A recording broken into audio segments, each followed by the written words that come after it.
አንደኛ ሐዋርያቱ ተጠምቀዋል እንዴ? በዚህ ጥምቀት መጽሐፍ ቅዱሳዊ ማስረጃ አለ? ቅድስት ድንግል ማርያም ተጠምቃለች ጥምቀት? ለእናንተ ከሐዋርያት መካከል አንዱ ሐዋርያው ቅዱስ ጳውሎስ ነው። ቅዱስ ጳውሎስ ከተጠመቀ በግልጽ እንኳን ሌሎቹ ተጠመቁ ተብሎ በቀጥታ ባይነገርም እንደተጠመቁ የሚያሳዩ ግን አስረጅ ነገሮች አሉ። ቅድስት ድንግል ማርያም ይሄን ለምንድን ነው የምንለው? ድንግል ማርያም ተጠምቃለች። አንደኛ ሐዋርያቱ ተጠምቀዋል እንዴ? በዚህ ጥምቀት መጽሐፍ ቅዱሳዊ ማስረጃ አለ? እንግዲህ ብዙ አይነት የጥምቀት ስርዓት አለ። በቤተ ክርስቲያን አስተምህሮ ጥምቀትን በሶስት አይነት ከፍላ ነው። የቤተ ክርስቲያንን ሳይሆን ነው የፈለግኩት ከመጽሐፍ ቅዱስ ሐዋርያቱ። ምክንያቱም እኔ መጽሐፍ ቅዱስ ብቻም ብዬ የምቀበል ስለሆንኩኝ እንደ ቤተ ክርስቲያን ሳይሆን እንደ እግዚአብሔር ቃል ከመጽሐፍ ቅዱስ ሐዋርያቱ የተጠመቀበት ወይም ደግሞ ቅድስት ድንግል ማርያም የተጠመቀችበት ቦታ። እሷስ ቅድስት ድንግል ማርያምስ ተጠምቃለች? በጣም ጥሩ ጥያቄ ነው ያነሳው። ጥያቄ ልጠይቅህ። እሺ። ያልተጠመቀ ሰው ከክርስቶስ ጋር ህብረት እንደሌለው ታምናለህ ሶፊ? እውነት ነው እንዴ? ቅድም እኮ የነገርኩት ቆላስይስ እኮ ያነሳ ነው 2 ላይ።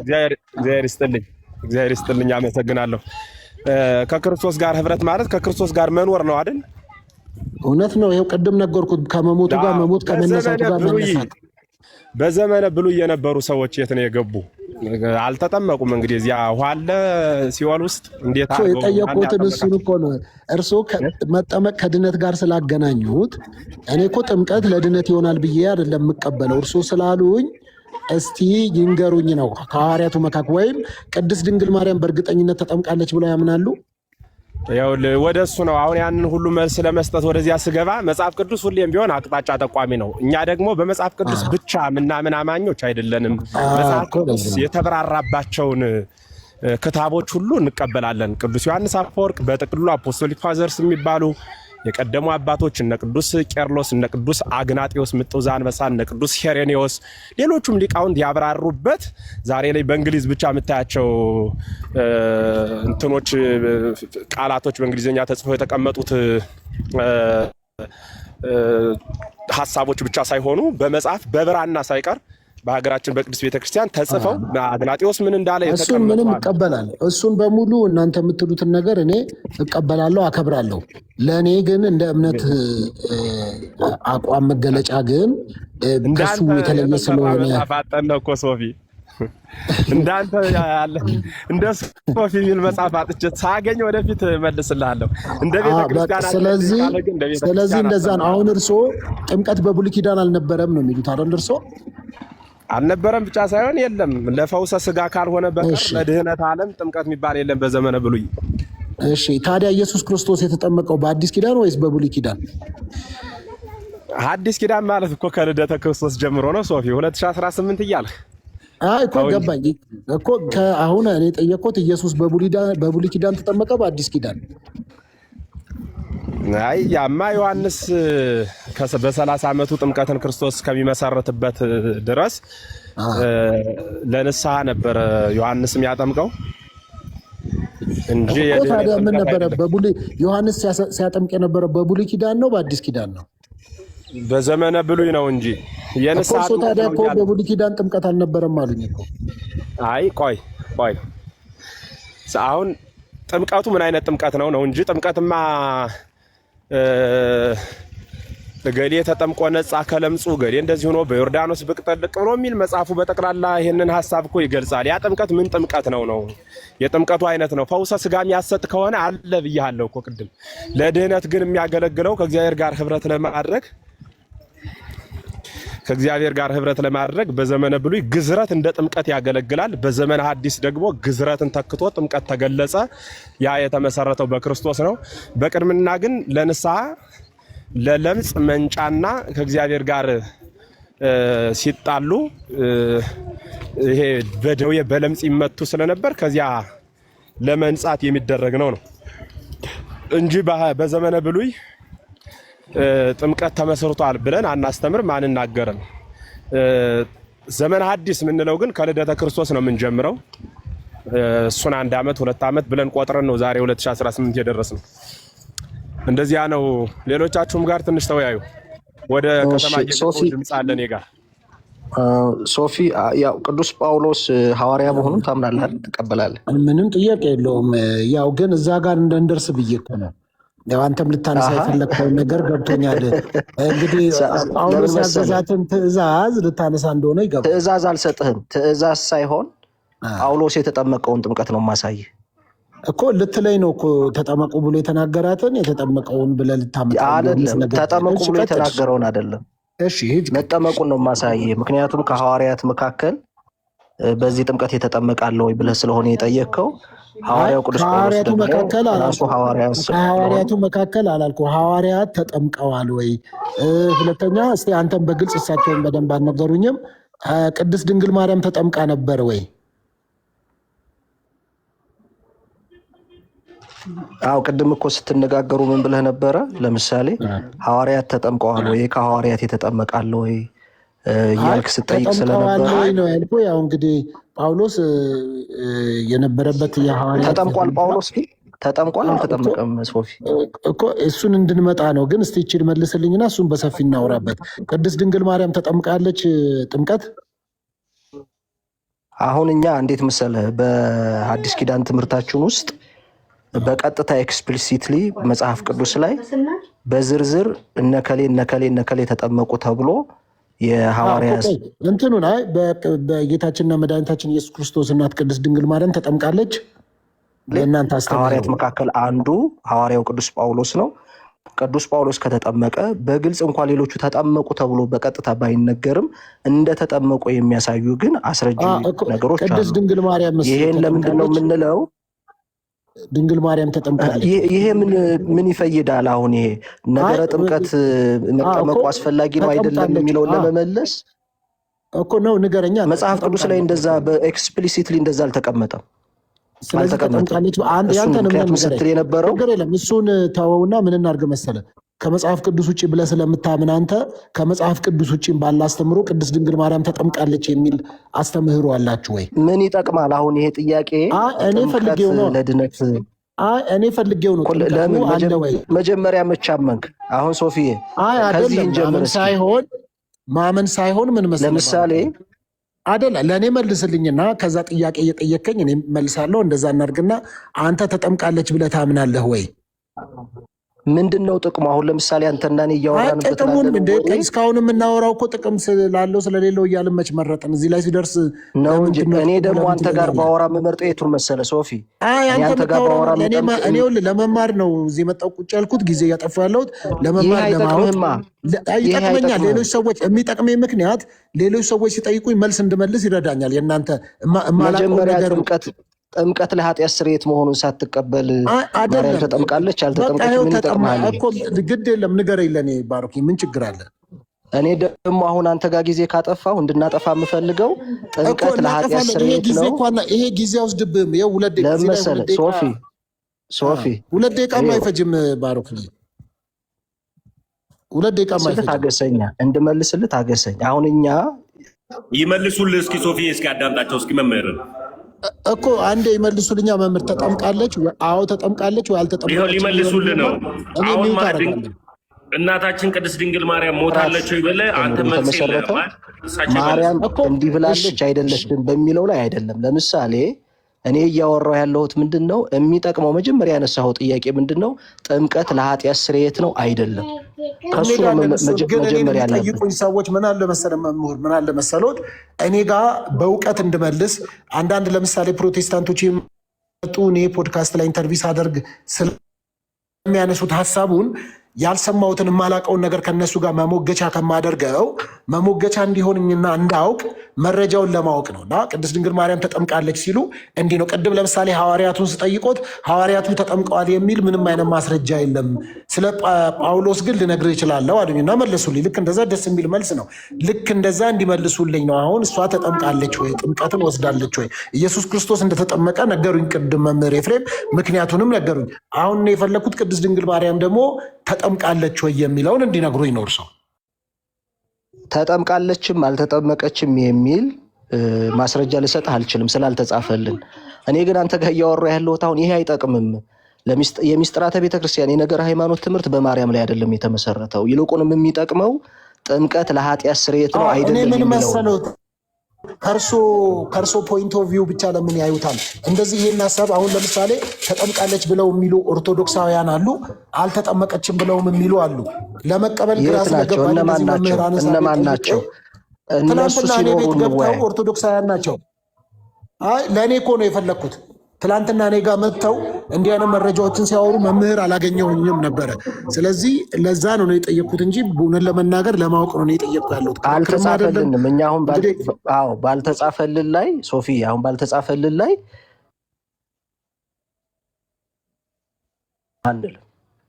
ባገኘ ነው በትውፊትም ከሆነ በትውፊት የተቀበልነው በመጽሐፍ ከሆነ በመጽሐፍ የተጻፈልን ነገር ካለ ተጠምቃለችም አልተጠመቀችም እንላለን።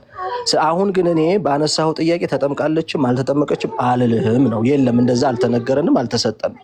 እያወራሁ ያለሁት ግን የሚስጥራተ ቤተክርስቲያን የነገር ሃይማኖት ትምህርት ማርያም አርገዋለች አላረገችውም በሚል የሚመሰረት ሳይሆን ጌታችን ኢየሱስ ክርስቶስ ጥምቀት ለኃጢአት ስርየትና ለድህነት መሆኑን ለሐዋርያቱ ሰጥቷቸዋል። ይሄንን ደግሞ ሐዋርያቱ ፈጽመውታል። ያልዳኑበትን ሊያድኑበት፣ ያልተፈወሱበትን ሊፈውሱበት አያስተምሩበት። ስለዚህ ከሐዋርያቱ አንዳንዶች አሁን እዚህ አይተው ከሆነ ይወዱት አንዳንዶት መምህር ድንግል ማርያም ንጽሕት ናትና ጥምቀት አያስፈልጋትም ብለው የሚያስቡ አሉ። አንዳንዶቹ ደግሞ ተጠምቃለች የሚሉ አሉ። ያ እዚህ ራሱ አሁን ቁጭ ብለው ቢመለከቱ በቃ ይምጡ። እነሱ ሲመጡ እንወያያለን። አሁን ጥያቄው ጠቃሚ የሚሆነው እነሱ ሲመጡ ጠቃሚ ነው። እኔ አሁን እስካሁን ድረስ አንድ መልስ አልመለሰልህም። እኔ ግን ሚዲያ ላይ እንዳለና ጥምቀት የኃጢአት ስርየት ያሰጣል ብለህ ታምናለህ እንዲህ ሶፊዬ?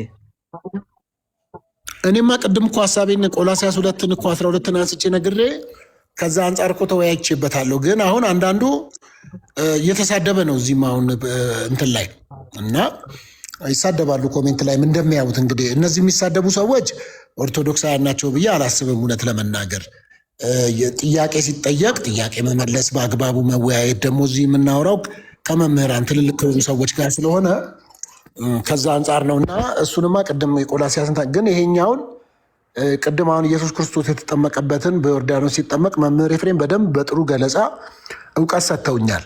አልተከራከርኳቸውም።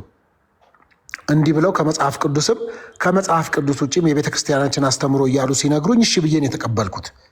ስለዚህ ከዛ አንጻር መምህር ባሮክም ያንን እንዲመልሱልኝ የጠየቅኩት እንጂ ለመከራከር ለመጨቃጨቅ እንዲህ ብሎ ለማለትም ወይም መልሱ ልክ ነው ልክ አይደለውም ለማለት አይደለም። እውነት ለመናገር ከተረዱኝ ማለት ነው። መምህር እኮ ጥያቄውን ወደሚጠቅመን ጥያቄ ሽፍት እናድርግ ከማለት አኳያ ነው እንጂ አንተ ባለህ መረዳት እና አንተ ባለህ እውቀት አሁን እኔ ጋር ብንወያይ የምመርጠው እኔ ሚዲያ ላይ የምታገኛቸው ሰዎች ለነሱ የምትመልሰው መልስ እንድትይዝ ሳይሆን ለድነትህ የሚጠቅመውን ነገር እንዳወራህ ነው የምፈልገው።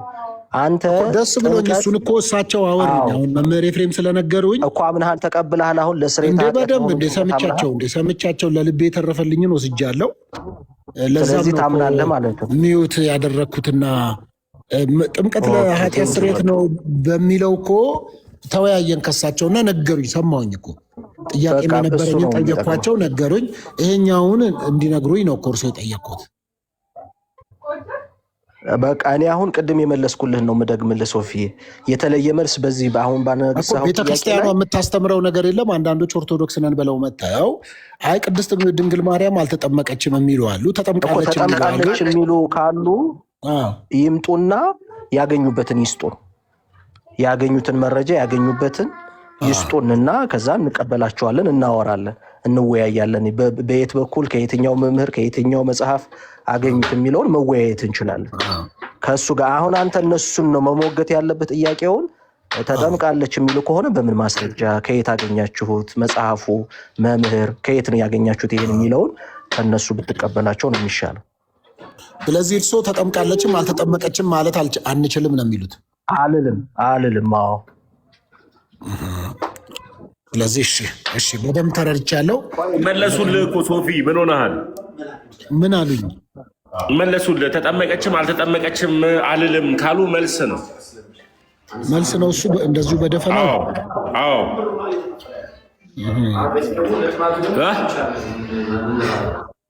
ምናልባት ግን እዚህ ጋር አንድ ነገር ማለት ከቻልኩ ይቅርታ ለሁላችሁም። ፓስተር ሶፊ የጥምቀት ላይክ ዋናው ዓላማ ምንድን ነው ብለህ ነው የምታስበው ወንድማችን? አሁን ቆላሲስ ላይ ቅድም አንስተው ነበረ። የእሱን ነው የምቀበለው። ስለዚህ በጥምቀት አብረን ከእሱ ጋር እንቀበራለን፣ አብረን ትንሣኤ እናገኛለን ነው አይደለ? እሺ፣ ይህንን ታምናለህ? ከእርሱ ጋር እንዴት ነው የምትቀበረው? ከእርሱ ጋር እንዴት ነው የምትቀበረው? በውሃ በመዘፈቅ ቅድም ሳበራራ አልሰማም? እንዲህ ውሃ ውስጥ ስትዘፈቅ ስትጠመቅ ሞቱን በሚመስል ሞት ስትወጣ ደግሞ መነሳቱን በሚመስል መነሳት ነው ብዬ እኮ ቅድም አብራርቼ ስናገር ነበር። ወይ አልሰማውም ማለት ነው። ስለዚህ የጥምቀት ከኔ ጥፋት ነው። ስለዚህ ጥምቀት ያለ ጥምቀት ግን ከእርሱ ጋር መቀበር እንችላለን? ያለ ውሃ ጥምቀት አይቻልም። ለዛ እኮ ነው ጥምቀትን የምቀበለው። እሺ፣ ጥምቀት ለድነትም ብላ ታምናለህ? አይ ጥምቀት ለድነት አይደለም ነው እኔ የማምነው። ጥምቀት ለድነት ሳይሆን ለምሳሌ አንድ ሰው ለመዳኑን ለዓለም ምልክት የሚያሳይበት ነው ብዬ ነው እኔ የምቀበለው። ምን ማለት ነው? ለምሳሌ ጥምቀት አንድ ሰው በኢየሱስ ክርስቶስም አምኖ ሲጠመቅ አሮጌው ሕይወቱን መሞቱንና ለዓለም የሚመሰክርበት አድርጎ ምልክት የሚሆን ለምሳሌ ኃጢአት የሚታጠበው እኔ በኢየሱስ ክርስቶስ ደም ብቻ ነው ብዬ ነው ማምነው። እና ጥምቀት ግን ሰዎች አምነው ለዓለም የሚመሰክሩበትና የሚተባበሩበት አሮጌው ነገራቸው አሮጌው ሕይወታቸው መሞቱንና አዲስ ደግሞ የብርሃን ሕይወት መቀበላቸውን የሚመሰክሩበት ነው ብዬና የሚተባበሩበት ነው ብዬ ነው የማስበው። ስለዚህ ከዛ አንጻር እንደሱ ነው የምወስደው እኔ። መልካም። በኢየሱስ ክርስቶስ ደም ድኛለሁ ብለህ ታምናለህ? ሌላ አይድን እንዴ? አይ ከዚህ ጋር ስለሚገናኝ ብዬ ነው። አንተ አገናኘው። በቃ ስለ ጥምቀት ይሄ ነው ያለኝ መረጃና የእምነት አቋም። ለምን መሰለ መምህር ኤፍሬም ቅድም ሲናገሩ ምን አሉ?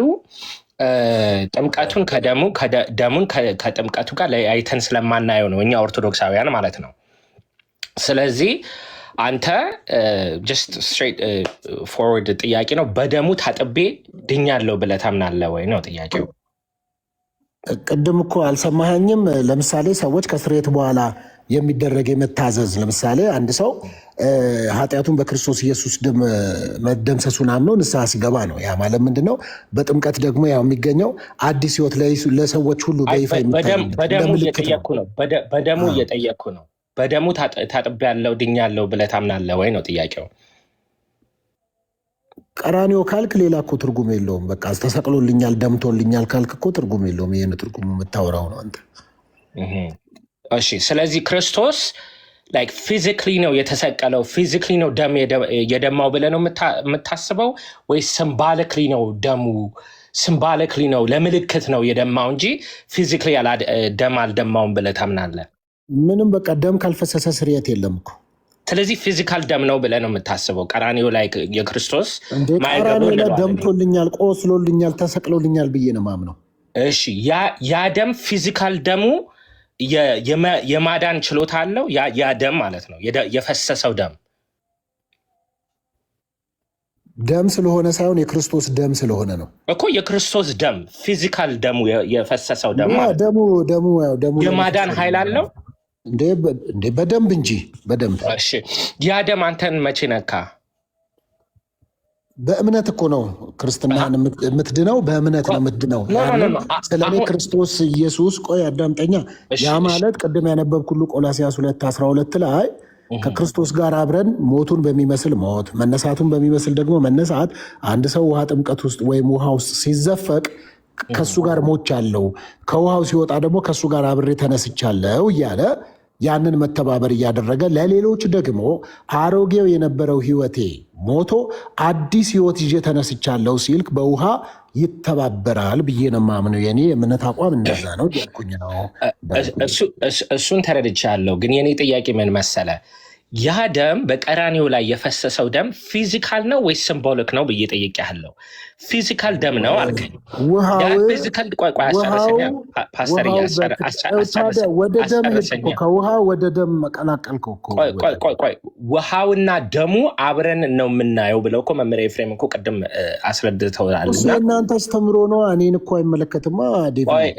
እሺ አንተን አይመለከትም። ስለዚህ አሁን እየጠየቁ እሳቸው እኮ ቅድም እንደዛ ሲያስረዱኝ በቃ መብቶት ነው ብዬ የኛ አስተምህሮ እንደዛ ነው ነው የምንቀበለው ሲሉ እሺ ብዬ ተረድቼ ዝም አልኩ።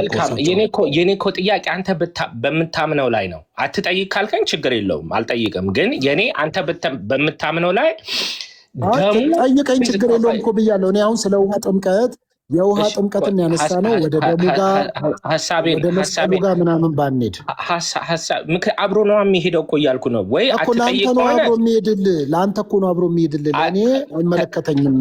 የእኔ የእምነት አቋም አልኩና የቆላስይስን መጽሐፍ 2:12 አንስቼልህ እንደዚህ ነው የምናደርገው። የኔ እምነት አቋም በውሃ ከክርስቶስ ኢየሱስ ጋር የምተባበርበት ነው። ፓስተርዬ አሁን እኮ ለምን መሰለህ ይህንን የምናነሳው? አንደኛ ነገር የክርስቶስ ደም ነው የሚያድነኝ ስላልክ ሀሳቡን ያነሳው አንተ ነህ አይደለ? እንደውም ስርየት ኃጢአት የሚገኘው በጥምቀት ሳይሆን በደም ነው ብለህ አነሳ። ስለዚህ የኔ ጥያቄ ለአንተ ያ ደሙ መቼ ነካ? ፊዚካል ደም የፈሰሰ ደም አለ አይደለ? ያ ደም የማዳን ኃይል አለው ወይ? ስለ የክርስቶስ ደም እስከሆነ ድረስ ምን ጥያቄ አለው አልከኝ። መልካም፣ ይሄ ጥሩ መልስ እኮ ነው። የኔ ጥያቄ ደግሞ ያ ደም መቼ አንተ ጋር ነካ ነው። መቼ ፊዚካሊ? እንግዲህ ደሙ ለምልክት ነው ወይ አሁን ለምሳሌ ጥምቀቱ ለምልክት ነው አልከኝ። እሺ ደሙ ለምልክት ነው? የፈሰሰው ደም ለምልክት ነው?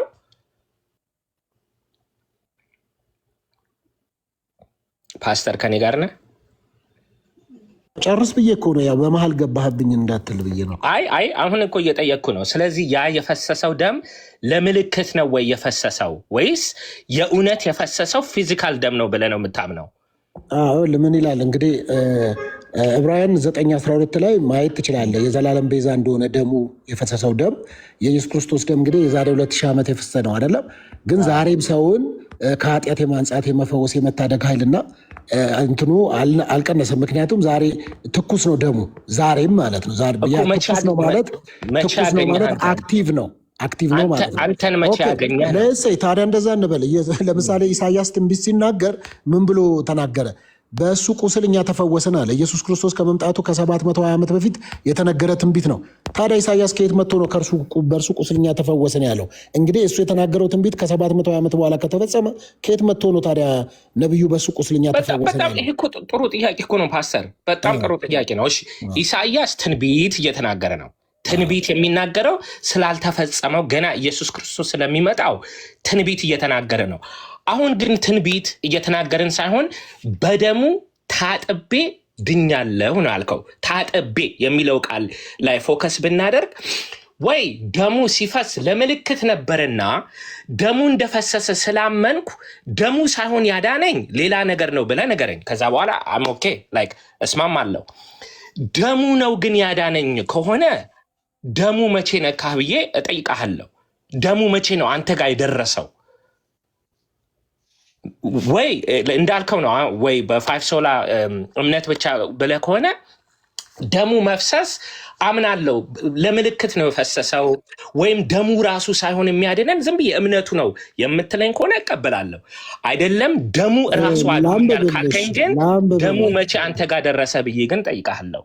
ለአንብብልሽ ዕብራውያን 9:11 ጀምሮ ነገር ግን ክርስቶስ ይመጣ ዘንድ ላለው መልካም ነገር ሊቀ ካህን ሆኖ በምትበልጠውና በምትሻለው በእጆችን ባልተሰራች ማለት ለዚህ ፍጥረት ባልሆነች ድንኳን የዘላለምን ቤዛነት አግኝቶ አንድ ጊዜ ፈጽሞ ወደ ቅድስት በገዛ ደሙ ገባ እንጂ በፍየሎችና በጥጆች ደም አይደለም። የኮርማዎችና የፍየሎች ደም በረከሱትም ላይ የተረጨ የጊደር አመድ ስጋንም ለማንጻት የሚቀድሱ ከሆኑ ይላል ነውር የሌለው ሆኖ በዘላለም መንፈስ ራሱን ለእግዚአብሔር ያቀረበ የክርስቶስ ደም እንዴት ይልቅ ሕያውን እግዚአብሔርን ልታመልኩ ከሞተ ስራችሁ ሕሊናችሁን ያነጻ ይሆን ይላል። ገባ? ስለዚህ የክርስቶስ ኢየሱስ ደም ዛሬም ትኩስ እንደሆነ ታምናለህ አይደል? ትቀበላለህ? እኔማ እቀበላለሁ። አዎ የእውነት ደሙ የፈሰሰው እውነተኛ ደም ነው ያዳነኝ። የእሱ ደም ስለነካኝ ነው ብዬ ደግሞ አምናለሁ። ስላጠበኝ ነው ብዬ አምናለሁ። እኔ የማምንበት መንገድ አንተ ስለማትቀበለው ነው። ለአንተ እኮ ጥያቄውን ያነሳሁት እኮ እኔማ ነገርኩ እኮ። ይኸው እንግዲህ ምኑን ነገርከኝ? ምኑን አነበብኩልህ እኮ ዕብራውያንንም አነበብኩልህ የሚናገረውን። አሁንማ ይኸውልህ መምህር ኤፍሬም ቀጥሎ። ሶፊ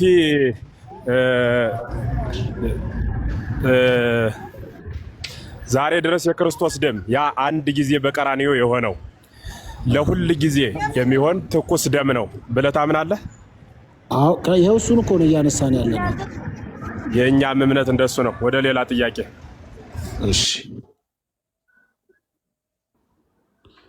እሺ እንግዲህ መምህር ሶፊ ሁላችሁንም ቢኒዬ፣ ዲያቆን መዝሙር ያሬድ፣ ወንድሜ ኢዮብ እንኳን ደህና መጣችሁ። ሶፊ ዲያቆን ዳዊት ዲያቆን ናቸው እና ዲያቆን እያልክ ጥራቸው። ዳዊት ስለሚል ነው አላየሁኝማ። ዳዊት ዲያቆን ናቸው ወይ? ይቅርታ የኔ ጌታ ዲያቆን፣ ይቅርታ፣ በጣም ይቅርታ። አላወኩኝም። በጣም ይቅርታ።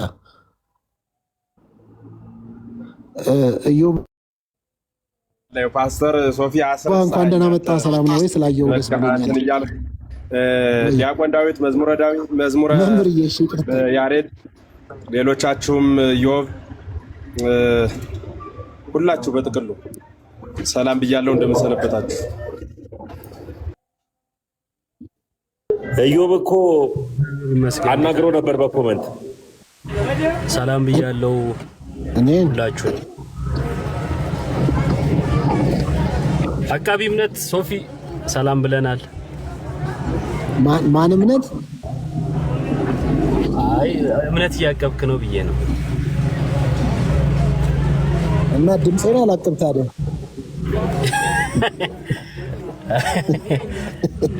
ስትጠየቅ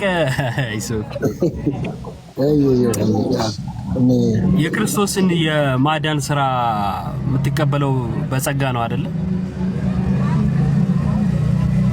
አራተኛ ሰው መጣ እንዴ? አንተ የሺህ ሰው ግምት እኮ ነው። ምን ችግር አለው?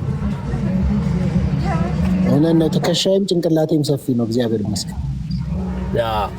ስለዚህ የአንድ የክርስቶስ የሰራውን ስራ ለመቀበል የምትቀበለው በጸጋ ነው አይደለ?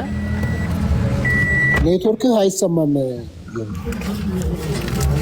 ኧረ ይሰማል ሶፊ። አይ እኔ ጋር እየተሰማኸኝ አይደለም። አሁን ይሰማል ስል ተሰማ፣ ስጠይቅህ አይሰማም እኮ። ስጠይቀኝ ነው እኮ የማይሰማኝ።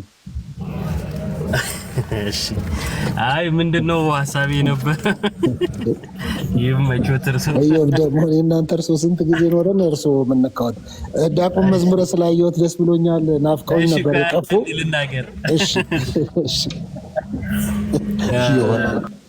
የጸጋ መቀበያ ማለት ጸጋውን ጌታ ኢየሱስ ክርስቶስ አንዴ በመስቀል ላይ ባደረገው ስራ እንድናለን ብለን ስንል አንዴ የሰራው ለዘላለም ነው። ዳግም መሞት ሳያስፈልገው አንዴ በሞት ያድነናል እያለን ነው። ይሄንን እናምናለን እኛ። ነገር ግን ኢየሱስ ክርስቶስ የዛሬ 2000 ምናምን ዓመት የሰራውን ስራ እኛ ስንቀበል እንዴት ነው የምንቀበለው ላይ ልዩነት አለ። አሁን ይሄ አንዱ ልዩነት ምንድነው? የጸጋ መቀበያ የሆኑትን ሚስጥራትን ማግለል ነው። ሁሉም አይደሉም፣ የሚያገሉ አሉ፣ ማያገሉ አሉ እንደምታውቁት ማለት ነው። የሚያገሉቱ እምነት ብቻ ይሉና እምነት ብቻ ላይም እንኳን በናወራ የተለያየ እምነት ብቻ እናያለን። ጸጋ ብቻ ብሎ የተለያየ መሆኑ ሰሞኑን ስለተመለከትን ማለት ነው። በእኛ እምነት ግን ክርስቶስ የሰራውን አምነን ያመነውን ደግሞ ስንለብሰው እንድናለን ብለን እናምናለን። ይሄ እንዴት ነው የምናደርገው? አምነን ክርስቶስ የምንለብሰው እንዴት ነው ስንል ጳውሎስ በጥምቀት በኩል ብሎናል። ስለዚህ የኃጢአት ስርየት የምናገኘው 14ቱን የአዲስ ኪዳን መጻሕፍት የጻፈው ጳውሎስ የዳነበትን መንገድ መከተል ነው። እርሱም እንዴት ነው የኃጢአት ስርየት ያገኘው? በጥምቀት በኩል፣ በእምነት ብቻ ሳይሆን በጥምቀት በኩል። ስለዚህ እኛም ትምህርታችን ይሄ ነው። በእምነት ብቻ ሳይሆን በጥምቀት የኃጢአት ስርየትን እናገኛለን። በጥምቀት ብቻ እያልን ነው ካልን አይ አይደለም፣ አንነጣጥለው። ግን ደግሞ በብቻ ብለን ደግሞ አጥረን የክርስቶስን ትምህርት አንቃወመውም እያልን ነው ማለት ነውና የዲያቆን ዳዊትን ጥያቄ መልሰው ቢሆን ኖሮ እዛ ውስጥ ብዙ ትምህርቶች ነበሩበት። ለማንኛውም ላለመጠየቅ ያረጋውን ጥረት አድንቀን እኔ ጨርሻለሁ።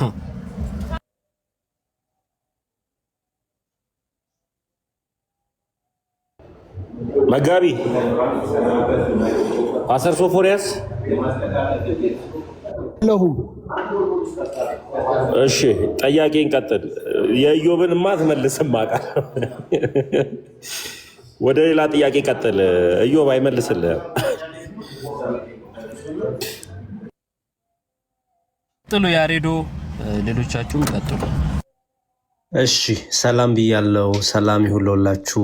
መምህር ኤፍሬም፣ ፓስተር ሶፊ፣ መምህር ብሩክ፣ ዲያቆን ዳዊት፣ ዶክተር ቢኒ፣ መምህር ተመስገን፣ ኢዮባ ሁላችሁንም ሰላም ብያለው። ሰላም እግዚአብሔር ከኔም ከእናንተ ጋር ይሁን። ፓስተር ስላገኘሁት ደስ ብሎኛል። እንዴት ኖት?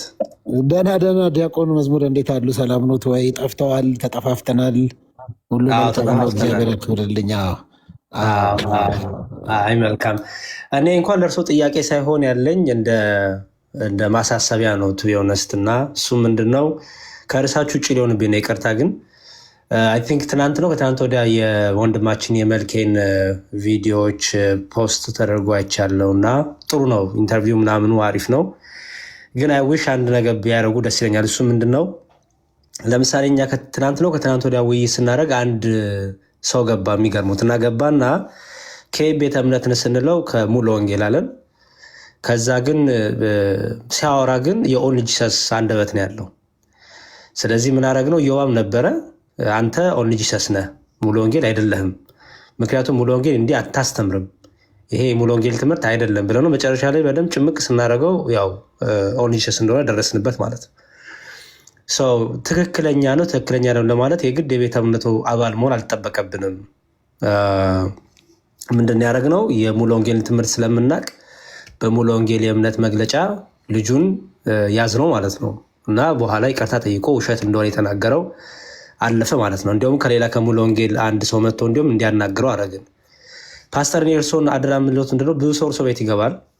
እንግዲህ ከሚገቡት ይህን ሰሞን ውስጥ አንደኛው እንግዲህ መልኬ ወንድማችን ነው። መልኬ ለእኛ ኦርቶዶክሳዊ አንደበትም ኦርቶዶክሳዊ ትምህርትም የለው። ማህተብ ሊያስር ይችላል፣ ማርያምን ሊል ይችላል፣ ብቻ ኦርቶዶክሳዊ መገለጫዎችን ሊያደርግ ይችላል። ግን እንደ አንድ ኦርቶዶክሳዊነት የእምነት መግለጫ አለን እኛ። ልክ እርሱ ያሉበት ቤተ እምነት የእምነት መግለጫ እንዳለው መመሪያው እንደሆነ እኛም የእምነት መግለጫ አለን። በዛ በእምነት መግለጫችን ስንመዝነው አዲስም ሆነ መልኬ በስም ኦርቶዶክስ ነን ብለው በቃ ድርቅ ብለው ወይ ስግጥ ብለው ልበለው በዚህ በዘመንኛ ቋንቋ እንደዛ እየሆኑ ነው እና አይ ዶንት ቲንክ ትክክል አይመስለኝም። ኢንተርቴንመንት እንዲሆን ቻሌንጅ ሊያደርጓቸው ይገባል። እስቲ አምጦ የእምነት መግለጫችሁ በእምነት መግለጫችሁ ኦርቶዶክስ እንዲህ አታስተምርም፣ ይሄ ኦርቶዶክስ አንደበት የኦርቶዶክስ ትምህርት አይደለም ይሏቸው ይገባል። እኛ ከእነሱ ጋር ብዙ የማናወራበት ምክንያት ምንድን ነው? አቴንሽን ፍለጋ የሆነ የተንኮል አካሄድ ድራማ አካሄድ እያየን ስለሆነ እንደዚህ አይነት ሰውን ደግሞ ጊዜ ሰተን አናስተዋውቅም በሚል ነው እንጂ ምንም መከራከር ማቅቶን አይደለም እውነቱን ለመናገር እና ይሄንን ነገር ቢያደርጉልን ደስ ይለኛል። አምጡ የእምነት መግለጫቸውን ቢሏቸው እነዚህ ሁለት ልጆች አዲስንና መልኬን ከየት ቤተ እምነት ናችሁ? ኦርቶዶክስ ነኝ ካሉ ኦኬ፣ ኦርቶዶክስ ለመሆነ የእምነት መግለጫን አምጣ ቢሏቸው፣ አይ የእምነት መግለጫውን አልቀበልም ካሉ ከኦርቶዶክስ ቤተ እምነት ወጥተዋል ማለት ነው። ሰው መስቀል ስላሰሩ ምናምን ሳይሆን ወይ ዲያቆን ወይ ምናምን ቅጽል ስለቀጠሉ ሳይሆን አሁን ላይ እንደዚህ አይነት በጣም ድራማ ሰሪዎች እየበዙ ስለሆነ ይህንን በደንብ አድርገው ቻሌንጅ ቢያደርጉልን ብዬ ለመናገር ነው። መልካም ዲያቆን፣ ያው እንደሚያውቁት እኔ በምሰራቸው የኢንተርቪዎቹን ከሰዎች ጋር ሳወራ ሰዎችን ማንነታቸውን ጠይቃለሁ። ከዛ ሰው እንግዲህ መጽሐፍ አለ አይደለ? ያው ንግግርህ ይገልጣል ብለው እንግዲህ ጴጥሮስ በንግግሩ እንደተገለጠ ልክ እንደዚያው ንግግሩ ሰው ይገልጠዋል። ግን ለምሳሌ ፈለገ ጳውሎስ የሚለው ወይም መልኬ በኢትዮጵያ ኦርቶዶክስ ተዋሕዶ ቤተክርስቲያን የሚተላለፍ የቴሌቪዥን ስርጭት ላይ ሁሉ ቀርቦ ምልክት እንደሰጠ ምስክርነት እንደሰጠ አይቻለው። በየቤተክርስቲያኖቹ ሄዶ ጥምቀትን ሳካሄድ በዛች ቤተክርስቲያን ውስጥ አይቻለሁ። ከማየት በላይ እንግዲህ ምንም የሚታመን ነገር የለም። ስለዚህ ከዛም ደግሞ አንዳንድ ያየናቸው ያው ሶሻል ሚዲያ ዘመን ስለሆነ እነሱን አይቼ ነው። ግን ሁለተኛ እኔ እንደውም እኮ ሞግታለሁ። እንደውም አንዳንድ አባቶች የኢትዮጵያ ኦርቶዶክስ ቤተክርስቲያን አገልጋይ ነን ብለው እኔ ጋ ሲመጡ ከነ ልብሳቸው ሁሉ እንዲያውልቁ እኮ ሞግታለሁ። ቪዲዮዎቹ እኮ እዚሁ ፊት ለፊት የተቀመጡ ናቸው። በደንብ አድርጌ ነው የምሞግተው። እኔ ኦርቶዶክስ አይደለሁም ማለት ሰዎች እኔ ጋር ኦርቶዶክሳውያንን መጥተው በኔጌቲቭ ወይ እንዲያነሱ በፍጹም ፈቅጄ ማላቅም አልፈቅድምም። ይሄ የኔም ነው። ሙስሊምም ቢሆን ስለ ሙስሊምም ቢሆን እንደዛው ነው የማደርገው። ስለዚህ እኔ እንደ ሚዲያ ሌላ ነው፣ የራሴ የግል አቋም ደግሞ ሌላ ነው። ስለዚህ ሁል ጊዜ እንደውም ገብተው ማየት ይቻላል። ኦርቶዶክስ ነበርን የሚሉ ሰዎች እኔ ጋር ቀርበዋል። እነሱን ልክ አይደላችሁም ብዬ በደንብ የሞገትኩበት ከዛ እንደውም አንዳንዱ የማይረዳ እንደ አንተ ፕሮቴስታንት አይደለም እንዴ እንደውም ልታግዛቸው ሲገባ እንዴት እንደዚህ ትሞግታቸዋለህ ተብዬ ከሌላ ሳይድም የምወቀስበት ነገር አለ። ሚዲያው ላይ ስቀመጥ እኔ የኦርቶዶክስ አይደለሁም፣ የጴንጤ አይደለሁም፣ የሙስሊም የካቶሊክ አይደለሁም፣ ሚዲያ ነው። ስለዚህ ሰዎች ሲመጡ ሀሳባቸው ሞግታለሁ። በዛ ነው የኔ እሳቤና እንግዲህ መልኬም ኢትዮጵያ ኦርቶዶክስ ቤተ ሃይማኖት አበውን ነው ይዞ የመጣው እኔ ጋር። ከዛ ቃለ ዓዋዲውን ይዞ መጥቷል። ከዛ የንስሐ አባትም አሉት። እነዚህ ነገሮች ሳየው አሟልቷል እኔ ጋር ሲመጣ። ስለዚህ አይደለም ስትሉ ደግሞ ያው እናንተ ስትነግሩኝ ወዳጆቼም ስልክም ደውዬ እንደዚሁም እናንተ ልጠይቃችሁ በቅርቤ ስላላችሁ ከዛ አንጻር ጠይቄ መሞግተውን እሞግታለሁ። ልካውን መልኬም እኔ ጋር ሲመጣ ስጠይቀው ጠይቄ ከመምህራን ኦርቶዶክስ ቤተክርስቲያን መምህራንን ጠይቄ አስተምህሮቱ እንዲህ ነው የሚለውን ከዛ ቃለ ዓዋዲው ላይም ደግሞ ተወግዛሃል ብዬ ሳነሳ እሱ ጋር ያው ቪዲዮ ዛሬ ማታ በርግጥ ይለቀቃል። ተወግዛሃል ብዬ ሳነሳው ቃለ ዓዋዲው ላይ ይሄው እንዲህ ይላል። አንድ ሰው ምዕመን የሚወገዝበት አገልጋይ ካህን የሚወገዝበት መስፈርቶቹ እነዚህ ናቸው እንጂ ቲክቶክ ላይ ያሉ ሰዎች መጥተው እኔን ስላወገዙኝ ተወግዣለሁ ማለት አይደለም። ቤተክርስቲያኗ ወይም በእኔ አጥቢያ እኔ ባለሁበት ደብር የተወገዝኩበት ወይም የተሰጠ ወረቀት ስለሌለ ውሸት ነው በሚል ይዞ መጣ። ያው እንደሱ አይነት ሀሳብ ነው ሞግተን የተለያየ ነው እና በመሀል ግን የሚያስከፋ ነገር ምናልባት ፕሮቴክት ያላደረግኩት ነገር ካለ ግን ለዛ ይቅርታ እጠይቃለሁ። ምንም አንድም ሰው ልቡ እንዲያዝን ፍላጎቴ አይደለም። በእኔ ዲያቆንዬ ደግሞ ያውቁታል። የኔንም አስተሳሰብ ቀረብ ብለው ስለሚያውቁኝ አውርተንም ስለምናውቅ እንደሱ ነው የማስበው። ዲያቆን ፓስተር፣ ሌሎችም ሀሳብ እንዲሰጡ አደርጋለሁ። የኔን የመጨረሻ ሀሳብ ስላስቀምጥ በጣም አውቃለሁ። በጣም እንደዚህ የሚያጨረብሩ የሚያታልሉ ቻሌንጅ እንደሚያደርጉ አውቃለሁ። ያንን ይቀጥሉበት ማለት ነው። አላረጉትም እያልኩ ሳይሆን ፓስተር፣ በተለይ አሁን ላይ እንደሚያዩት ኦኬ፣ ለምሳሌ ዲያቆን ነኝ። ዲያቆንነቴ አክቲቭ የሚሆነው ወይም ትክክለኛ የሚሆነው ኦርቶዶክሳዊ ትምህርት ስመሰክር ነው። ኦኬ፣ በእኛ ቤተ እምነት ለምሳሌ የኦርቶዶክስ ልብስ ለብሶ ለፕሮቴስታንት የሚጫወት የለንም። ሶሪ፣ የፕሮቴስታንት ለብሶ ለኦርቶዶክስ የሚጫወት የለንም። እንደዚህ አይተው የማያውቁም እኛ ጋር። ለምሳሌ እዮባ ሆነ እኔም ሆነ ሌሎችም ሰዎች ውስጣችን ፕሮቴስታንት ነው፣ ግን የፕሮቴስታንት ነገር አድርገን ልክ ለኦርቶዶክስ አጋጥሞት የማያውቅም ማንም የለም። በአንዳንድ ሰዎች ላይ ግን እኔ ስፔሲፊክ ሆነ የፕሮቴስታንት አካሎች ላይ አንዳንድ፣ ሁሉም አላልኩም፣ ግን የእኛን ልብስ ለብሰው በቃ ድርቅ ብለው እኔ መነኩሴ ነኝ፣ እኔ ቄስ ነኝ፣ እኔ ዲያቆን ነኝ፣ አልተወገዝኩም፣ በዚህ ገብቶ በዚህ ወጥቶ ይላሉ።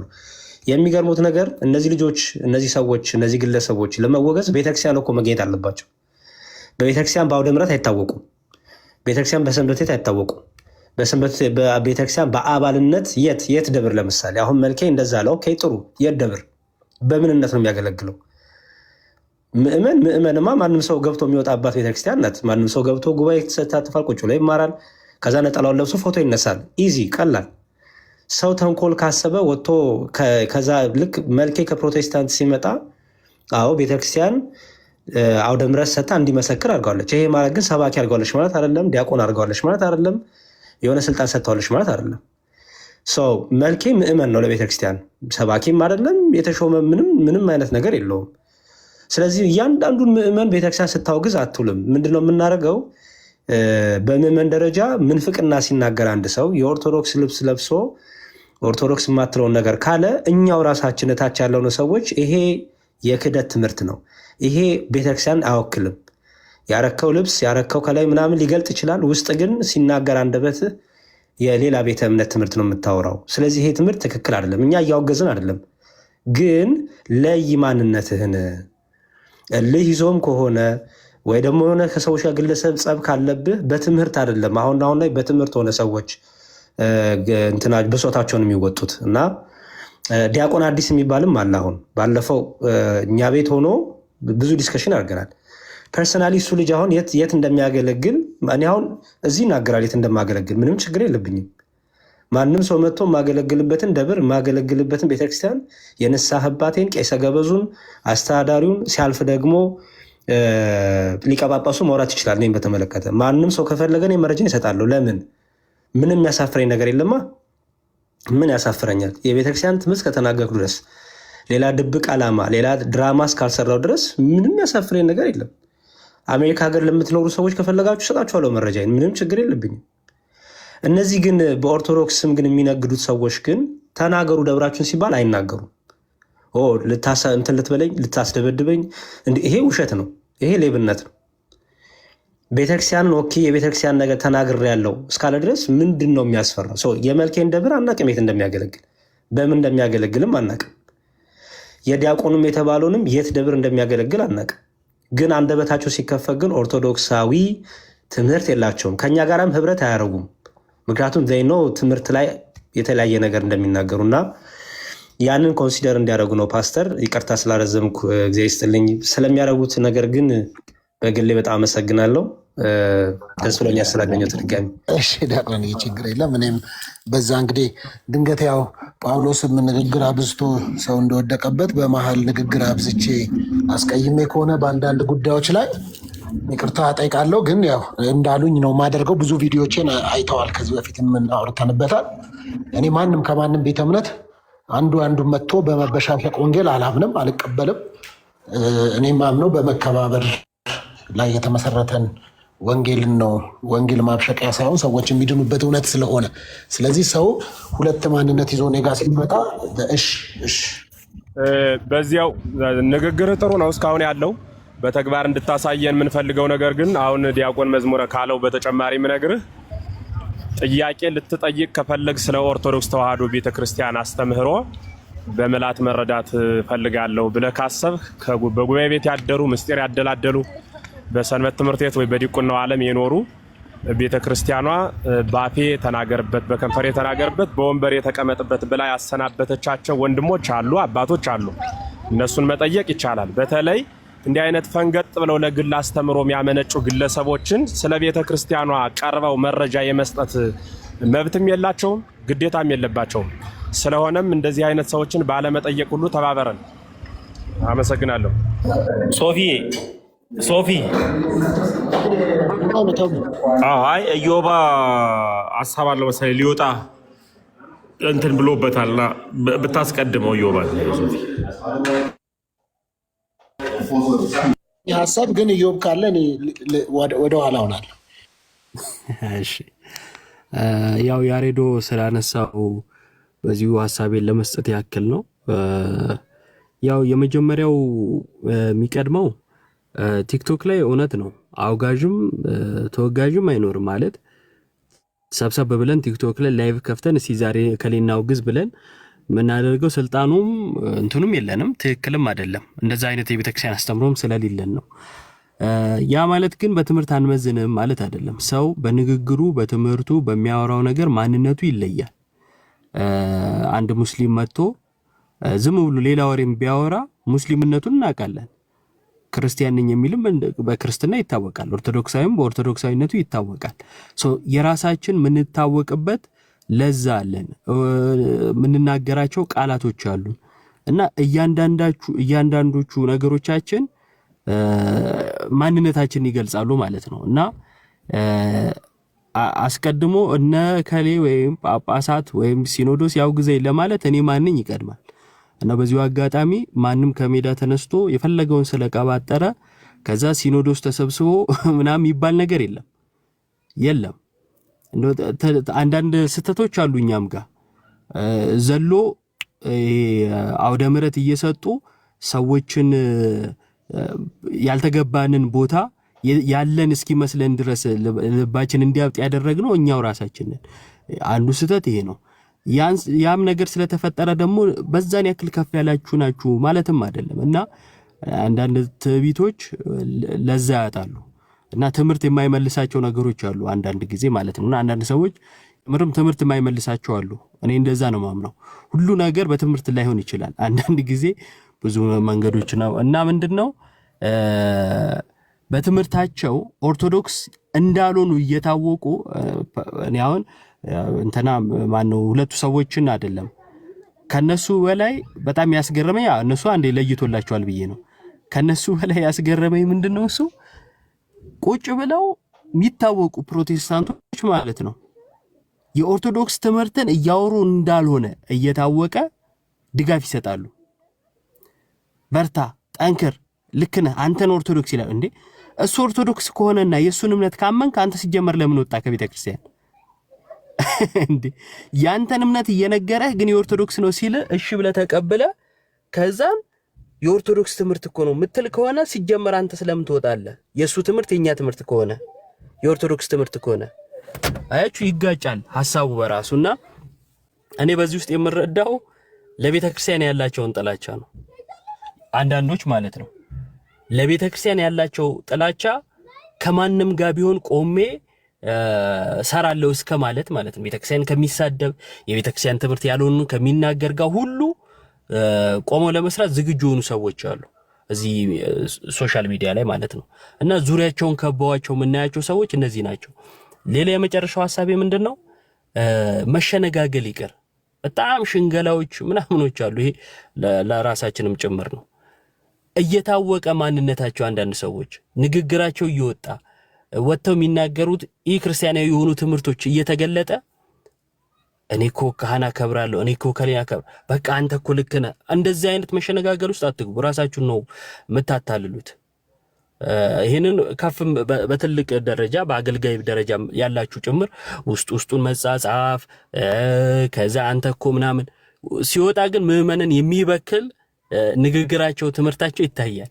ይሄ እየታየ እንኳን አንዳንዶች የምትሰጡት ነገር ያስገርመኛል እና ይሄም ትክክል አይደለም። እነዚህም ሰዎች እንደው ዝም ብለው ከሜዳ ተነስተው የሳቱም ሰዎች አይደሉ። አለው መንገድ አለ፣ ተከታትሎ የመጣ መንገድ አለና ሶፊ አንዴ ልጨርስ። ተከታትሎ የመጣ መንገድ አለው። ምክንያቱም አይታችሁ ከሆነ ሁለቱ ላይ ብቻ ያበቃ ጉዳይ አይደለም፣ ሌሎችም አሉ እዚህ ነገር ውስጥና እባካችሁ ምንመዝነው ምና ከሆነ በትምህርት እንመዝነው። በወዳጅነት በጓደኛ በመናምን አይሆንም። እንደዛ አይሆንም። በትምህርት ይመዘን። ትምህርቱ ኦርቶዶክሳዊ ከሆነ ኦርቶዶክሳዊ መጽሐፍትን ኦርቶዶክሳዊ ትምህርትን ገልጦ የሚያሳይ ከሆነ ኦርቶዶክስ ነው። ኦርቶዶክሳዊ ትምህርትን ሳያሳይ ኦርቶዶክስ ነኝ ስላለ ሊሆን አይችልም። እና ሚዛናችን ትምህርት የሚሆነው እኛም በትምህርት ስናድግ ስለሆነ እኛም በትምህርት እንደግ፣ በትምህርት እንመዝን። ሶፊም ሌሎችም ሚዲያ ላይ የሚሰሩ ሰዎች የሚዲያው ጸባይ ነው እንዲሁን እንደዚያው ማለት አይቻልም። ግን ለሌሎቻችን እንትኑ ይኖረን፣ መረጃው ይኖረን፣ ማን ምንድነው በምን እንመዝነው መረጃው ይኖረን። ይሄን ለማለት ነው። እግዚአብሔር ያክብርልኝ።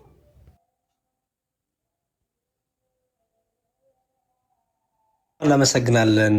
ሜቢ ሌሎቻችሁ ሀሳብ ካላችሁ ሀሳብ ስጡና በዛ ብናረገው። እኔ ዝም ብዬ ካገኘኋቸው አይቀር ፓስተር ሶፊን ብዙ ጊዜ እሳቸው ቤት ይሰበሰባሉ የተለያዩ ሰዎች እና ትክክለኛ እምነትን የሚወክሉም ደግሞ ድራማ የሚሰሩም ስለበዙ አሁን ላይ እኛ እንዳረግነው እንዲደረግ ነው። ባለፈው ደግሞ አሉ ያልኩትን በጣም አስፈላጊ ስለሆነ ይቅርታ። በጣም ሙሉ ወንጌል ሳይሆን ሙሉ ወንጌል ነን ብሎ የመጣ ሰው ሙሉ ወንጌል ነኝ ስላለ አልተቀበልነውም። እኛ ሙሉ ወንጌል ነኝ ስላለ ኢንተርቴን አላረግነውም። እኛ ምንድን ያደረግነው እስቲ የሙሉ ወንጌልን ትምህርት ትቀበላለህ ብለን ስንመዝን የሙሉ ወንጌል ትምህርት ጋር የሚጋጭ ትምህርት ነው ያመጣው። ስለዚህ አንቀበልም ብለን ያስቆምነው። ባይዘው ኢንተርቴንም አላረግነው ምንም በቃ አሪፍ ነው ሙሉ ወንጌልን የሚቃወም ነገር ስለተናገርክ ብለን ምንም ጊዜም አልሰጠነውም። ኦኬ በትምህርት ተመዘነ። ኢዮባን እንዲሁም መጥቶ አጋለጠው። ከዛ በኋላ ምን አደረግን? አንተ ኦን ጂሰስ ነህ፣ የሙሉ ወንጌል አንደበት የለህም፣ የሙሉ ወንጌል አይነት እምነት የለህም፣ ስምህ ሙሉ ወንጌል ነኝ ብለሃል፣ ግን ውሸት ነው ብለን እዛውን ያስቆምነው። አይዊሽ እናንተን ፕሮቴስታንቶች እንደዚህ ብታረጉ። የኦርቶዶክስ ትምህርት አይደለም የምትናገረው፣ አቁም፣ ውጣ ማለት ትችላላችሁ። የኦርቶዶክስ ትምህርት አይደለም ይሄ የምናውቀው የኦርቶዶክስ ትምህርት አይደለም፣ አላስተናግድህም፣ ጊዜም አልሰጥህም ልትሉ ይገባል። ያለበዚያ ድራማው ሲሰራ እናንተ ላይ ነው ቢሆነስ ኃላፊነት የምትወስዱት። እኛ ግዴታችን የተወጣን ነው። ቃለ ሕይወት ሳይሆኑ ቃለ ሕይወት ነን የሚሉትን፣ ሙሉ ወንጌል ሳይሆኑ ሙሉ ወንጌል ነን የሚሉትን የሚያጨረብሩትን እናስቆማለን። ጊዜ ማንሰጥም እንዲያወሩም አንፈቅድላቸውም። አይውሽ እናንተ ጋርም እንደዚህ አይነት ማቹሪቲ ኖሮ ይሄን ብታረጉ ጥሩ ነው ብዬ አምናለሁ። ሀሳብ ካላችሁ ሌሎቻችሁ ቀጥሉ። መጀመሪያ ሁላችሁንም ሰላም ብያለሁ። በተለይ እንትን በኋላ የገባችሁትን አጭር ሀሳብ ለመስጠት ነው። በሚዲያ ላይ ያለውን በኩል ያው ብዙ ተብሏል፣ ግን ምናልባት ታች እያዳመጡ ያሉ ወንድሞችና እህቶች ከነ